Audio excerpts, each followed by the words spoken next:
سسرالیوں نے شرط رکھ دی کہ وہ 100 باراتی لے کر آئیں گے۔ غریب باپ پریشان ہو گیا اور اسی پریشانی کی حالت میں اپنی حاجت لے کر وہ نواب صاحب کی خدمت میں حاضر ہوا، لیکن نواب صاحب نے اس کی حاجت پوری کرنے کے لیے ایک ایسی شرط رکھ دی کہ وہ غریب باپ سوچ بھی نہیں سکتا تھا۔ نواب صاحب نے ایسا کیا کہا؟ بے مثال سخاوت کا خوبصورت واقعہ ہے یہ۔ ان کا نام بھی مظفر تھا اور وہ رہتے بھی مظفر نگر میں تھے۔ ان کا پورا نام نواب مظفر علی خان تھا۔ مظفر نگر آج کل تو ہندوستان میں ایک ضلع ہے، لیکن پرانے وقتوں میں نواب صاحب کی وہ جاگیر تھی۔ نواب صاحب کو تعمیرات کا بے حد شوق تھا۔ اسی شوق کے لیے انہوں نے اپنے ایک وسیع و عریض باغ کے بیچوں بیچ ایک بنگلہ بنوایا۔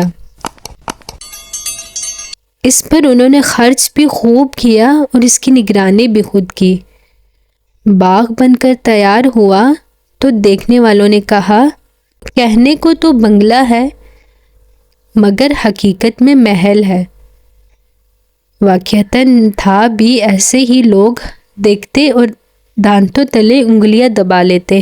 نواب صاحب کا ارادہ تھا کہ اس کا افتتاح بڑی شان و شوکت سے کریں گے۔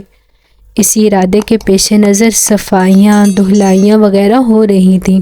ریشمی پردے اور فرش بچھائے جا رہے تھے۔ آرائش و زیبائش کا کام آخری مراحل میں تھا کہ انہی دنوں مظفر نگر کے رہائشی ایک غریب آدمی کی بیٹی کی شادی طے پا گئی۔ لڑکے والوں نے کہا، ہم بارات میں 100 آدمی لائیں گے۔ لڑکی والوں کی پریشانی تھی کہ بارات ٹھہرائیں گے کہاں؟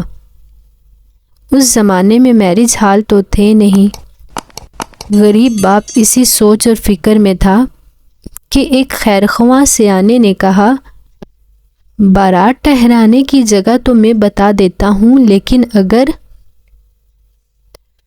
غریب باپ نے حیران اور سوالیہ نگاہوں سے اپنے خیرخواہ کو دیکھا اور پوچھا، لیکن اگر کیا؟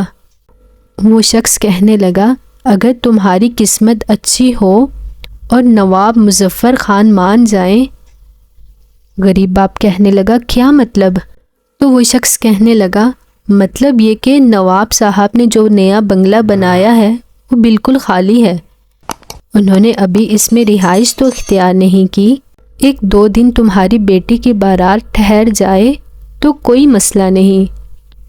صفائیاں وغیرہ تو ویسے بھی ابھی ہو رہی ہیں۔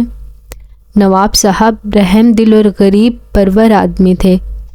لڑکی کا باپ نواب صاحب کی خدمت میں حاضر ہوا اور اپنی حاجت پیش کر دی۔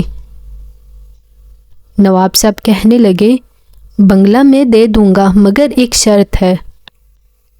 نواب صاحب نے منہ پکا کر کے کہا۔ وہ شخص کہنے لگا، سرکار، میں غریب مسکین آپ کی شرط کیا پوری کر سکتا ہوں؟ ویسے جو حکم دیں گے پورا کروں گا۔ کریم بخش عرف کریمو نے ہاتھ جوڑ کر کہا۔ نواب صاحب مسکرائے اور فرمایا، جتنے دن بارات ٹھہرے گی اس کا 3 وقت کا کھانا بھی میری طرف سے ہوگا۔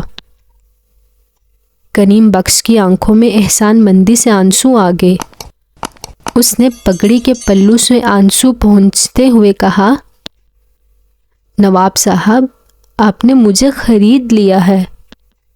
میں ساری زندگی بھی لوٹا دوں تو آپ کے احسان کا بدلہ نہیں ہو سکتا۔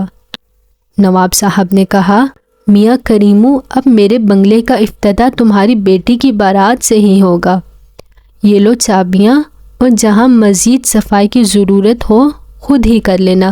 بارات 2 دن بنگلے میں ٹھہری اور اس دوران زردے اور پلاؤ کی دیگیں پک پک کر آتی رہیں۔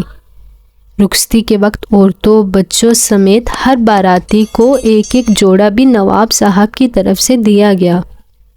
بارات رخصت ہوئی تو کریم بخش احسان کے بوجھ تلے دبا، شکریہ کے احساس میں ڈبڈباتی آنکھوں سے نواب صاحب کی خدمت میں چابیاں واپس کرنے آیا تو نواب صاحب نے چابیوں کا گچھا لوٹاتے ہوئے کہا، میاں، یہ بنگلہ تو باغ سمیت ہم نے تمہاری بیٹی کو دے دیا، بلکہ اسی وقت دے دیا تھا جب تم بارات کے ٹھہرانے کی اجازت لینے آئے تھے۔ اللہ تعالی ہمیں بھی سخاوت کی دولت سے نوازیں، آمین۔